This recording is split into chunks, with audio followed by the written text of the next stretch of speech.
Lenny, elke jaar met Momentum Aardklop stroom hier duisende mense van buite Potchefstroom. En ek dink hulle almal vat so ietsie van die dorp saam met hulle weg in hulle hart.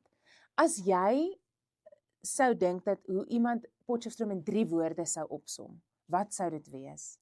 Ek kan nie net 3 nie, maar wat ek dadelik aan gedink het toe ek die vraag gehoor het is, in 1988 het Potch 150 jaar oud geword en daar's baie groot fees gehou. Dit was wat ek persoonlik dink die hoogtepunt van die dorp was toe nog 'n dorp se geskiedenis gewees. Wow. En die slagspreuk vir daai jaar was van eerste dorp tot toekomsstad.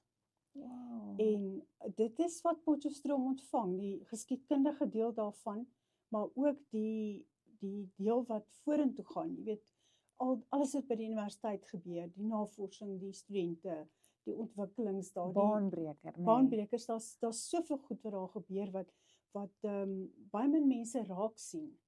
En maar tog die wêreld verander. Ja. So ja, dit is my meer as 3 woorde. Sê net gou weer daai sin.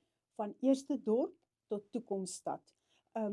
Okay, dit is daar was 'n kompetisie destyds en die spesifieke spreuk is uitgedink deur Horst Pitu wat destyds by die universiteit by Ja. die wat later NWU kunste geword Ja, het. kunste. Ja. Dit was sy. Kyk wat 'n goeie goed kom van kuns en kultuur, nê? Nee, net soos Momentum Aardklop. Ja.